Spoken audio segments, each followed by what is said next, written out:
In addition to the Terminus map intro cutscene, Treyarch just released a blog post talking about the entire storyline for Black Ops 6 so far. It is full of information that you're gonna want to hear about. After being imprisoned for over 5 years at a remote outpost in the Philippine Sea, the former members of Requiem stage a daring breakout. They are aided by the unexpected arrival of a mysterious Filipina smuggler and a former adversary. Ooh, a former adversary. Unfortunately, their bid for freedom from Terminus Island coincides with another chaotic dimensional outbreak. Welcome to Black Ops 6 Zombies. After 2 years battling undead outbreaks across the globe during Call of Duty Black Ops Cold War's timeline, the CIA-led Requiem team finally succeeded in closing the last remaining dimensional portal, banishing its denizens back to the nightmarish hellscape known as the Dark Ether. However, the team's success came at a heavy price.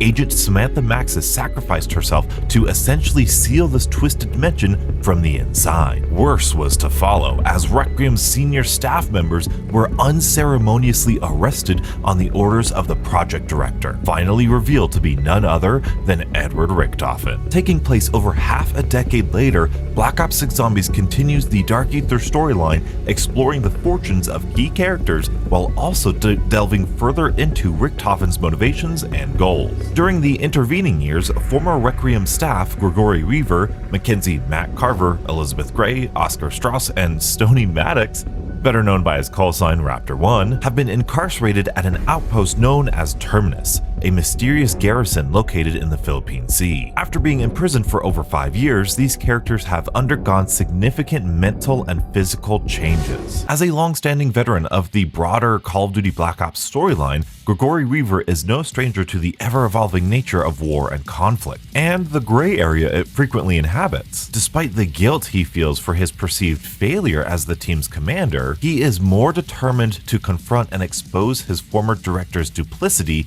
and agendas, whatever they may be. He's done playing politics and is willing to burn the whole house down to expose the corruption that has led to their current situation. The lore drop, wow! Elizabeth Gray is no longer the meek and somewhat naive scientist who was so thrilled to be invited to work with Requiem that she was somewhat blind to the realities of the Dark Ether threat and the dubious ethics of those who sought to control its power. These qualities had already changed with the loss of Samantha Maxis, but the injustice of her imprisonment brought out a tougher side she never knew existed within her. Thanks to Carver's mentorship and training, her transformation has made her more capable of facing any threat head-on. For Carver, his lifelong belief in the military, not to mention his own distinguished career, has been shattered. He is understandably aggrieved, but not bitter. On the surface, it may seem he has ran out of blanks to give, but instead he is more dedicated to his friends and colleagues than ever and believes that with determination, they will right this terrible injustice. As for Strauss, not only has he not fared well under the strain of incarceration and intense interrogation, his age and increasingly eccentric personality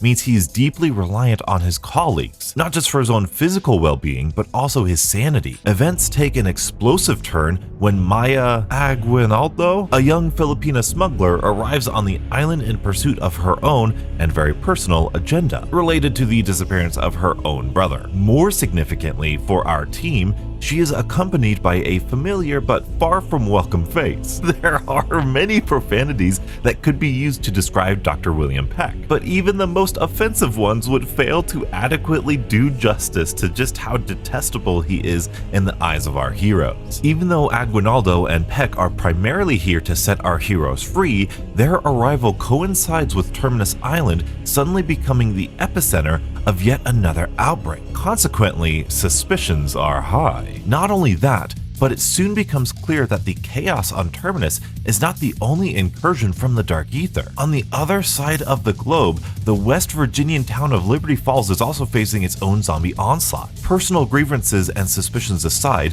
their dire circumstances mean that this desperate group of battle-hardened heroes has little choice but to fight together if they are to have any chance of survival. Return to the Call of Duty blog at the time indicated to secure everything you need to know about Black Ops 6 Zombies. Expect extensive comms direct from the Treyarch Zombies team, including an in-depth gameplay overview, information about your pre-order or pre-match preparations, full details on round-based zombies gameplay, and a bestiary of the undead. This is interesting. I'm pretty sure this was in other blog posts, but this does say, misinformation is everywhere. Ensure you stay one step ahead with the latest official Black Ops 6 information by checking the Call of Duty blog in the coming days and weeks. As we dive deeper into the game, along with Call of Duty Next, Open Beta, and other important comms you won't want to miss. I wonder if they're mentioning anything here. I don't know. I don't want to say. What can I say? I am incredibly excited for these characters. This is the most in-depth that these characters have been ever. I'm excited to hear their quotes. I'm excited to hear them interact with one another. I'm excited just to play and experience this event, these events, these maps with these characters. And that's just the storyline stuff. And apparently we're getting gameplay revealed this week. My goodness, I am incredibly excited, and I know you beautiful people are too. So if you want to see even more Black Ops 6 Zombies content, be sure to check out this video and stay beautiful.